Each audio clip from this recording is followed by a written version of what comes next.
আসসালামু আলাইকুম। নিশ্চয়ই সবাই ভালো আছেন। আলহামদুলিল্লাহ আমিও ভালো আছি।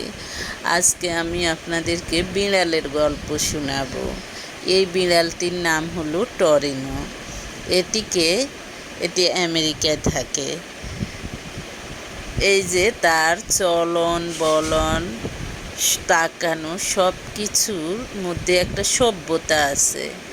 অর্থাৎ এটি কিন্তু ট্রেনিং প্রাপ্ত বিড়াল।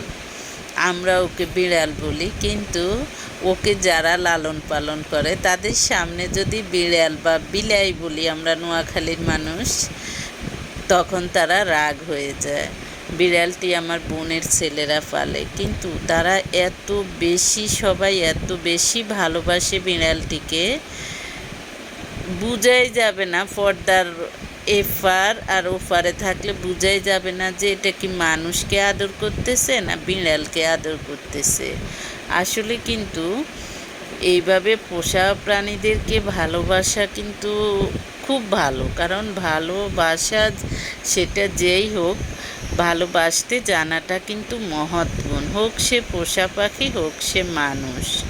তবে বর্তমান যুগে কিছু কিছু মানুষ আছে, আপনি তাকে যতই ভালোবাসবেন সে আপনার সাথে বেইমানি করবে, সে আপনার বুকে লাথি মারবেই। কিন্তু পোষা প্রাণীগুলো খুব কমই আপনার ক্ষতি করে, তারা আপনার উপকার করার চেষ্টা করবে। তাই বর্তমান যুগে মানুষকে উপকার করার চেয়ে এইভাবে বিড়াল কুকুর এগুলো ফেলে মানুষ বেশি শান্তি পায়, স্বস্তি পায়। কেন পায়? ওরা খারাপ আচরণ করতে পারে না, ওরা আপনার দেখা যায় যে আপনার ক্ষতি করে না, খুব সহজেই তারা ক্ষতি করে না। হয়তো যদিও ক্ষতি করে সেটা কিন্তু একদম কদাচিৎ, না বুঝে তখন ক্ষতি করে, না হয় কিন্তু করে না। আর একজন মানুষকে আপনি অনেক উপকার করলেন, দেখা যায় যে সামান্য একটু যদি কোনো সমস্যা হয় আপনার দ্বারা, আপনি খারাপ আচরণ করেছেন অথবা কোনো কিছু করেছেন, তখন আপনার ভালো গুণটা ভালো কাজটা কিন্তু মানুষের কাছে আর ভালো হিসেবে থাকে না। তখন মনে হয় যে আপনার পুরো কাজটাই খারাপ। সে এইভাবে অন্য জায়গায় প্রেজেন্ট করে মানুষ, কিন্তু পশু পাখিগুলো কিন্তু প্রেজেন্ট করে না। পশু পাখিগুলো কিন্তু কষ্ট পায়, তাদের সাথে খারাপ আচরণ করলেও তারা বুঝে, তাদেরকে ধমক দিয়ে কথা বললেও বুঝে।